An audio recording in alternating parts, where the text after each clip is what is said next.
went up the Laughing Brook to a place where alders and willows grew, and there he began work. That work was the cutting of a great number of trees by means of his big front teeth, which were given him for just this purpose. And as he worked, Paddy was happy, for no one can be truly happy who does no work. End of Chapter 1. Chapter 2. Paddy plans a pond. Paddy the Beaver was busy cutting down trees for the dam he had planned to build. Up in the woods of the north from which he had come to the Green Forest, he had learned all about tree cutting and dam building and canal digging and house building. Paddy's father and mother had been very wise in the ways of the Beaver world, and Paddy had been quick to learn. So now he knew just what to do and the best way for doing it. You know, a great many people waste time and labor doing things the wrong way, so that they have to be done over again. They forget to be sure they are right, and so they go ahead until they find they are wrong, and all their work goes for nothing. But Paddy the Beaver isn't this kind. Paddy would never have leaped into the spring with the steep sides without looking, as Grandfather Frog did. So now he carefully picked out the trees to cut. He could not afford to waste time cutting down a tree that wasn't going to be just what he wanted when it was down. When he was sure that the tree was right, he looked up at the top to find out whether, when he had cut it, it would fall clear of other trees. He had learned to do that when he was quite young and heedless.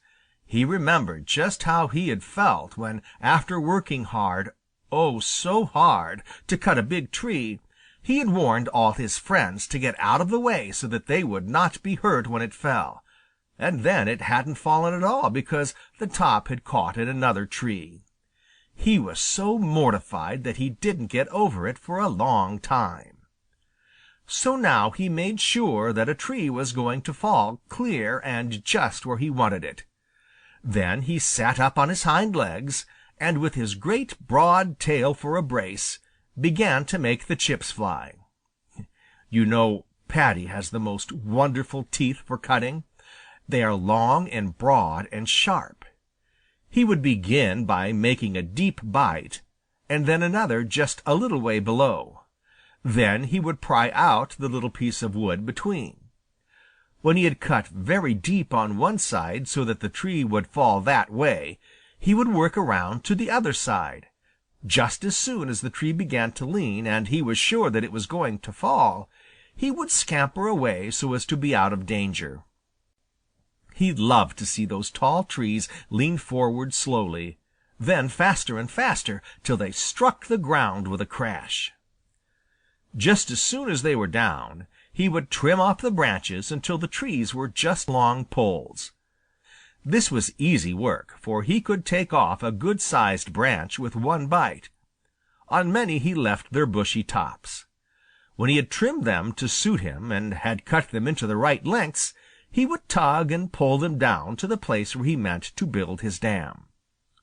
There he placed the poles side by side, not across the Laughing Brook like a bridge, but with the big ends pointing up the Laughing Brook, which was quite broad but shallow right there. To keep them from floating away, he rolled stones and piled mud on the bushy ends. Clear across on both sides he laid those poles until the land began to rise. Then he dragged more poles and piled on top of these and wedged short sticks crosswise between them. And all the time the Laughing Brook was having harder and harder work to run. Its merry laugh grew less merry and finally almost stopped because, you see, the water could not get through between all those poles and sticks fast enough.